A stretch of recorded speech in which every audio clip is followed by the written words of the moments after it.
আসসালামু আলাইকুম ভিউয়ার্স। এক গ্রামের এক যুবক তার চাকরি হারিয়ে বাড়ির পথে উদাসীন হয়ে হাঁটছিল। তখনই পিছনে থেকে আওয়াজ আসলো। এক বৃদ্ধ লোক বলল যে এই এলাকায় কোনো মজদুরি আছে, আমার একজন মজদুর দরকার। ওই যুবক লোকটা বৃদ্ধ লোকের কাছে গিয়ে বলল যে আমার চাকরি হারিয়ে গেছে, আমার যে কোনো একটা কাজ দরকার, আপনি চাইলে আমাকে এই কাজটি দিতে পারেন, বলুন কি করতে হবে। ওই বৃদ্ধ লোকটি বলল যে আমার কাঁধে 3টা বস্তা আছে, এই বৃদ্ধ বয়সে এই 3টা বস্তা নিয়ে এগিয়ে যাওয়া সম্ভব না, হাঁটা সম্ভব না, আমাকে অনেকটা পথ যাইতে হবে। তুমি কি একটা বস্তা নিয়ে আমাকে সাহায্য করতে পারো? এর জন্য তোমাকে আমি 3টা স্বর্ণ মুদ্রা দেব। ওই বালকটা বলল যে ঠিক আছে, একটা বস্তা আমার কাছে দেন। বস্তাটা নিয়ে হাঁটতে লাগলো আর বলল এই বস্তাটা তো অনেক ভারী, কি আছে এই বস্তার ভিতরে? তো বৃদ্ধ লোকটা বললো যে বস্তার ভিতরে তামার কয়েন আছে। কিছু দূর যাওয়ার পরে একটা নদী আসলো। ওই বালকটা নদী পার করতেই ছিল আর পিছন দিকে চেয়ে দেখলো যে ওই বৃদ্ধ লোকটা ওই নদীর কিনারাতেই বসে আছে। তো ওই বালকটা ডাক দিল যে বৃদ্ধ লোকটাকে যে চলুন নদী পার করেন।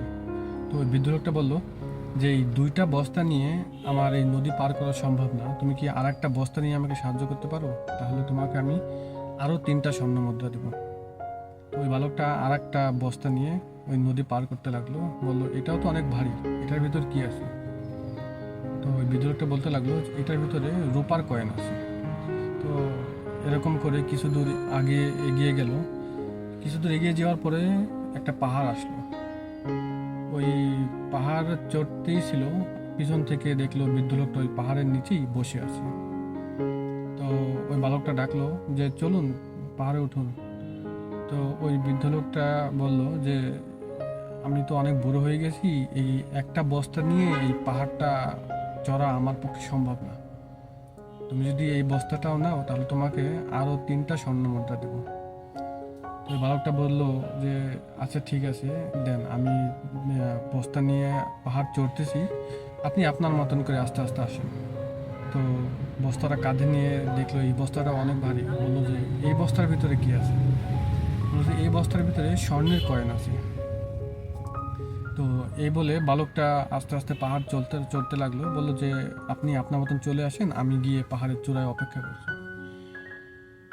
তো এরকম করে চলতে চলতে কিছুদিন যাওয়ার পরে ওই বালকটার মনের ভিতরে একটা শয়তানি বুদ্ধি আসলো যে একটার ভিতরে তামার কয়েন, একটার ভিতরে রূপার কয়েন, একটার ভিতরে স্বর্ণের কয়েন, এখানে এতগুলো কয়েন আছে আর এইগুলো বয়ে নিয়ে যাওয়ার জন্য আমাকে 9টা স্বর্ণ মুদ্রা দেওয়া হবে মাত্র।